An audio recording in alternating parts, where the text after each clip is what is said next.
She was just a girl sleeping in a cardboard box, ignored by the world, until she stood in front of a billionaire's car and begged him not for food, not for money, but to protect the only friend she had left.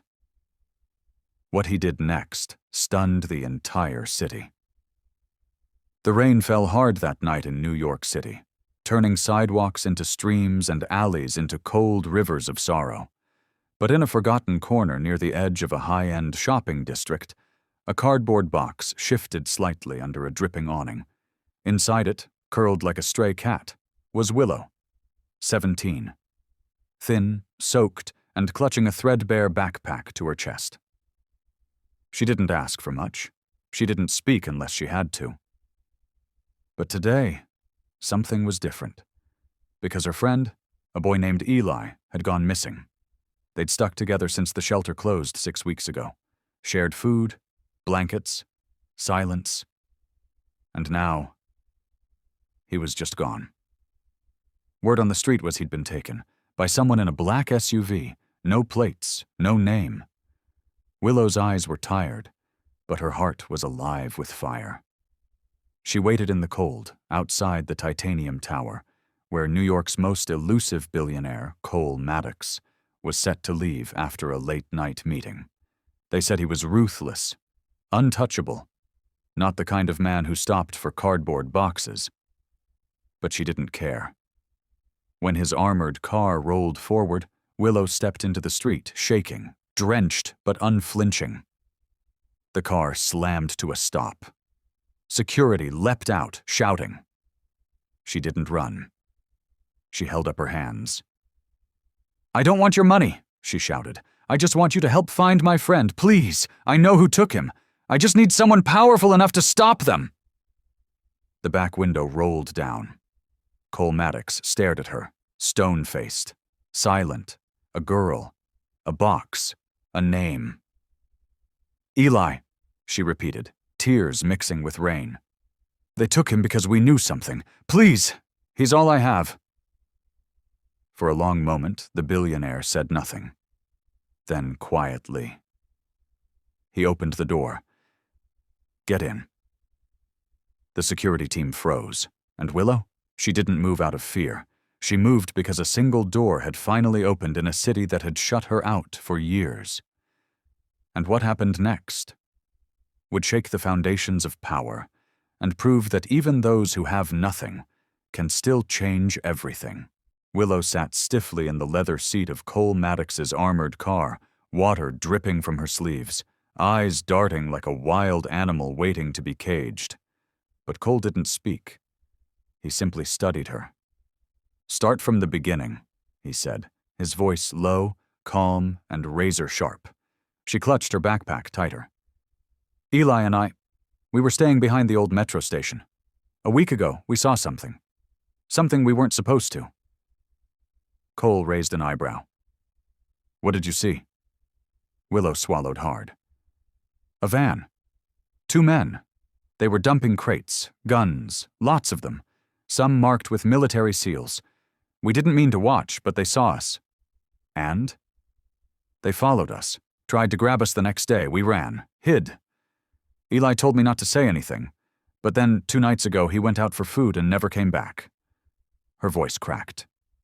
"I waited. Then I asked around.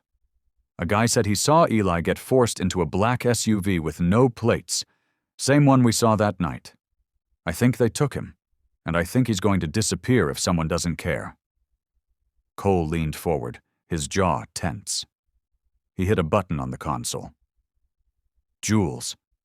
I want all surveillance pulled from the Lower East Metro, last 7 days. Focus on any unmarked vans, plateless SUVs, anything near the rail district." "Yes, sir," his assistant replied instantly. Then Cole turned back to her. "You're asking me to go up against a weapons trafficking ring because of a boy you barely know?" "No," Willow said firmly, "because he saved me, when no one else would." That struck something deep in Cole, the echo of a memory, a face he hadn't seen in 20 years, a promise he once broke. And suddenly, this wasn't just about a missing street kid. It was about a system so broken, even billionaires didn't dare look under the rug. Until now. The next morning, Willow woke up in a guest suite with a real bed, clean clothes, and guards outside her door. But as she stepped into the hallway, Cole was already waiting. He held out a folder. "They've got Eli, and they're deeper than I thought." "Where is he?" she whispered. "Still alive, but not for long. We move now, or he disappears for good." She stared at him, stunned. "Why are you helping me?" Cole looked at her, eyes steady.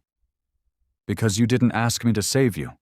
You asked me to save someone else, and I haven't seen that kind of courage in a long, long time." And with that, the billionaire and the girl who once lived in a box became a team no one saw coming. And the war they were about to start would bring the shadows into the light. The black SUV raced through the city's industrial edge, headlights cutting through thick morning fog. In the back seat, Cole reviewed the last pieces of intelligence his team gathered overnight. Willow sat beside him, her fingers digging into the seat, nerves tight, but her resolve even tighter. "Warehouse 19, Cole said, handing her a photo. "Dockside, same van you saw, same SUV, and men who don't care if a kid lives or dies." Willow's throat tightened. "We have to get him out." "We will," Cole said calmly. "But you need to know, if they realize who sent me, they'll come harder than you can imagine. This isn't just about saving Eli anymore. It's about breaking the men who think no one notices kids like you." Willow met his eyes. No fear, only fire. "Then let's make them notice." When they reached the docks, Cole's private security team, quiet, lethal professionals, moved in like shadows. Willow stayed back with a guard, but refused to sit still. Through a pair of borrowed binoculars, she spotted a hunched figure being dragged across the warehouse floor. Eli, face bruised, hands tied, alive but fading. "There!" she gasped. "They're moving him!" Cole didn't hesitate. He gave a hand signal. And all hell broke loose. Smoke bombs hissed. Shouts rang out. Within minutes, Cole's men secured the perimeter. Cole himself moved like a soldier, dodging through the chaos with the speed Willow never expected from a man in a $1,000 jacket. He cut Eli free with a knife from his belt. "Easy, kid. You're safe now." Eli blinked, confused, dazed. He managed one word. "Willow?" Cole nodded toward the doorway. Willow broke past the guards and sprinted into the warehouse. When Eli saw her, he crumpled. Not from injury, but from relief. She caught him mid-fall, clutching him tight. "Told you," she whispered. "I wasn't leaving you." Sirens wailed in the distance. Real cops this time, not bought ones. Cole stood guard, watching as the first squad cars screeched to a halt. And when a stunned police chief recognized Cole Maddox standing among the smoke and broken gang members, he understood instantly. This wasn't a random bust. This was war declared by the untouchable. And by morning, everyone in the city would know a billionaire had thrown his empire behind two kids the world wanted to forget. But they weren't forgotten anymore. They were about to become the city's loudest story. By sunrise, the warehouse was swarming with press, police, and federal agents. Cameras flashed. Reporters shouted questions. But Cole Maddox didn't say a word. Instead, he stood beside Willow and Eli, shielding them from the chaos, letting the headlines write themselves. Billionaire CEO leads rescue of missing street teen. Human trafficking ring busted after homeless girl's brave plea. From cardboard to courage, teen's bold move exposes underworld. Later that day, in a quiet wing of Maddox Tower, Willow watched Eli sleep on a real bed for the first time in months. A doctor had checked him over. The bruises would fade. The nightmares might not. But he was safe, and still here. She turned to Cole. "You could have walked away. You didn't owe us anything." He met her gaze. That's where everyone gets it wrong. I do. I owe everything to the people no one else sees, because once I was one of you. A kid left behind. Willow blinked, surprised, but he didn't elaborate. He simply walked over to his desk and handed her a folder. Inside, a scholarship, a housing grant, and a full-time role with his charitable foundation. It's not charity, he said. It's a partnership. You saw what others were blind to, and you fought harder than most grown men ever would. But I'm just a girl who lived in a box, she whispered. He stepped closer. No, Willow. You're a girl who broke the box and pulled the world in with you. Weeks passed, then months. Eli recovered. Willow began speaking at shelters and schools. She co-wrote new policies for youth protection with Cole's legal team. Her story became a movement. Not about rags to riches, but about being remembered, about being heard, about being seen.